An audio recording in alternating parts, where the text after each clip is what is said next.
Yo, it's your boy PJ Maxx, also known as the Joey Hunter, and well, this seems to be the current state of most of the stores that I'm hitting around here.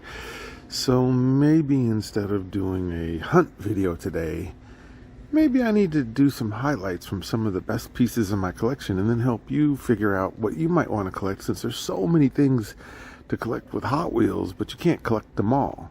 So yeah, maybe that's what I need to do. Yeah, because this, well, you can see this. Let's switch to the studio.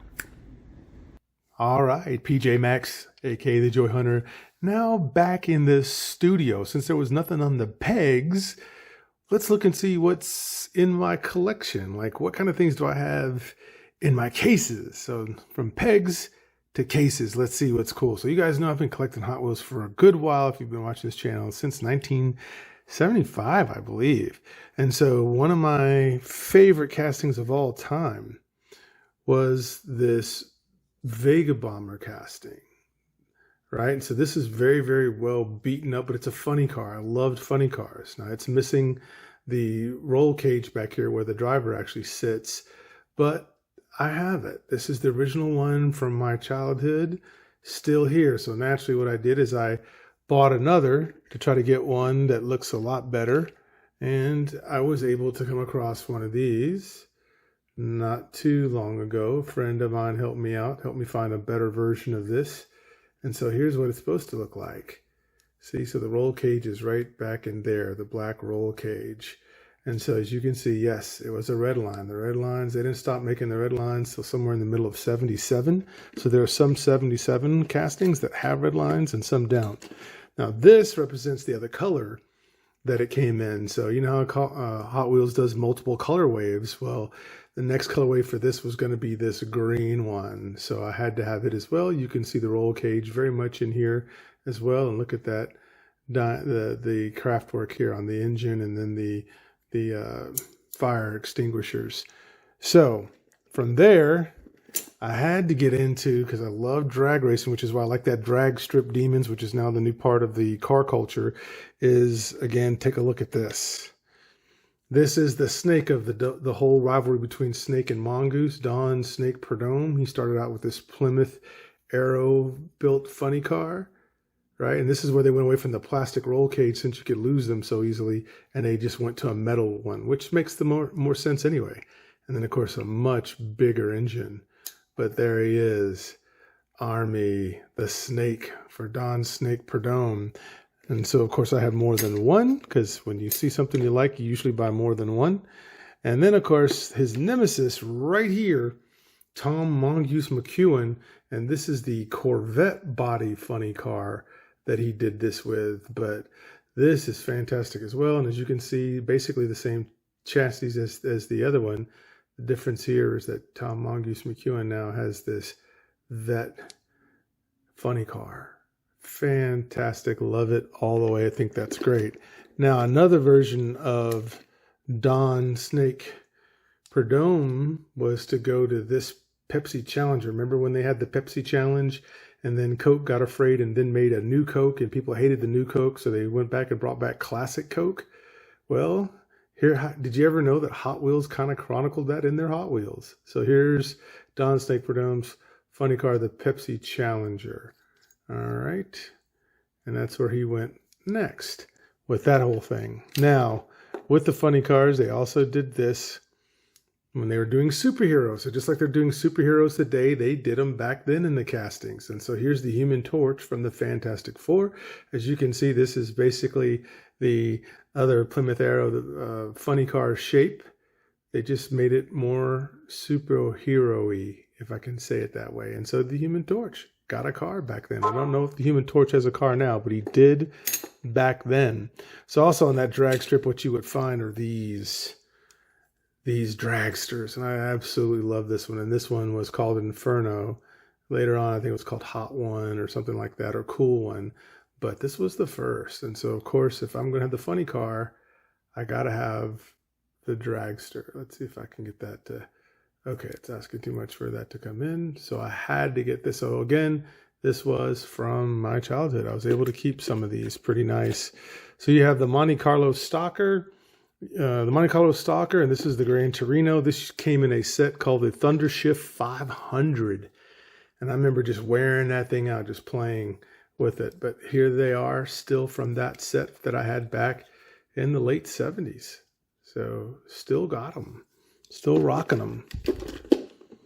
Okay, and then we have this, I guess somewhat of the controversial car today, but I still have the original Dixie Challenger, which is essentially a Roger Dodger, but without the big engine popping out. And yeah, I have it. Now, the later versions, they took the flag off the top of the car because of controversies, but I got one of the original ones that still had the original design to it. Okay, so you know, the 70s was all about them super vans and all that stuff. And so here's what's great about this. See this? This is metal top, all of these, and metal bottoms. This is when diecast really was diecast. Right? There was no plastic tops and bottoms, or if you saw, it was very few and in between. But these cars, no, they were fantastic. And as you can see, super heavy, great cruisers to pick up speed and do the whole gravity downhill racing. But I have some cars I'll show you here in a second that were even better than those at that. And so, of course, you would see the Baja Breaker. Let me pull that out. They also had this in green, but I still have it in orange. I have two of them. This was a more recent purchase, and the other one was the one I had as a kid. This is the other one I had as a kid. So this is the ones that I guess like Matchbox has the opening parts. This one has a hood that will open, both of these. And so as you can see, we're fully into blackwalls now. No more red lines. So you know these were after 77 for sure. All right. And then there's just for points of interest like this. Sometimes what you would see, like when people ask, well, which one's your most valuable Hot Wheel? Well, sometimes there's just two versions and the factory changes up an idea or forgets to put it on there. And so there's two versions of this guy. One where you have the flames that you see right here, also on the top of it as well. So I have the one that doesn't have the flames on both the top and the hood. Just here, it's just on the hood. And that changes the value of the car. Now you can see these are black walls, so you know this was after 77 when these came out. And so pretty good stuff. And for those who just want to see the bottom of this one, this gives you a sense of what was going on back then. So I have that. Now, you know I do stuff that's opened, and of course, since I played with those, there's no way those were going to be still on the package. It's just not going to happen. But there are some cars that I kept on the package, and today people will kill for these because Hot Wheels no longer has the Ferrari license, mainly because they did a tuned version of a Ferrari, and when Ferrari got wind of it, they did not like it being altered or changed at all, and that's how Hot Wheels, as the story goes, lost that particular license. But I still have mine from back in, these would have came out in 1991. Now what you'll notice here is the different wheels. Same car, but three different types of wheels on it. See? And then back then, it was all about, when you saw these kind of wheels, the multi-spoked wheels, it was all about speed and these being the faster cars on the track. And as it turned out, a lot of these F40s could win you lots of races because they're pretty heavy. Again, metal base and metal body. So pretty heavy. Just the super vans might be a little heavy, but these were just quicker. And so I won many a downhill races with these. So they didn't just stop with that. They also did this, the Testarossa, which you guys remember from Miami Vice. So here we go. But check that out. So I had both colors, and notice those multi-spoked wheels, the honeycomb spoked wheels, once again, kind of denoting that they were the faster of the wheels of the cars. But these were pretty fast cars back then. Now, not to be outdone, then later on in the late 90s, so 96, 97, 98, you got another re-release of these F40s, but just in the solid colors, so black, white, yellow. I have all three of them, and the tail here opens up, so it does flip open. All of those did that. So I had those and was happy to get those. And then these, right? So then closer to 98, you got, well, we've already seen these two. You got, again, this Dash for Cash series for our F40. So I have two of them still. And again, They're not pimping out the wheels as being the fastest in the world here. But again, these are the cars that would just terrorize the tracks. And I would try to buy as many as I could later on. Of course, by the time you get to the 90s, I wasn't collecting. I was out driving real cars at that stage in time.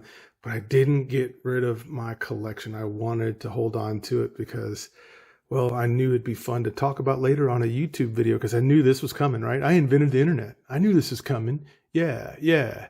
No, anyways, folks, I just thought I'd just show you this real quick video. I think the next video, what I can do is I can show you the stuff that I'm going to be taking to the new toy show that is coming up. The DATS toy show, the Dusty Attic toy show is coming up this Sunday. So I'll put something together so you can just see what I take to shows. You get a sense of that. But this, just some stuff in my collection. There's more. If you guys really like this video, go ahead and subscribe, like it, and I can pull out another case. I've got tons of cases of these and just show you what kind of cars I had back then, and I kind of pick up still now if I can find them. So if you like that, then go ahead, comment in the section, let me know. Did you have some of these? Do you wish you had some of these Ferraris? Yeah. Do you wish you had some of these Ferraris? I have extras, so I might, who knows? Maybe I'll hook you up on something. So at any rate, this your boy checking out for the moment. Deuces.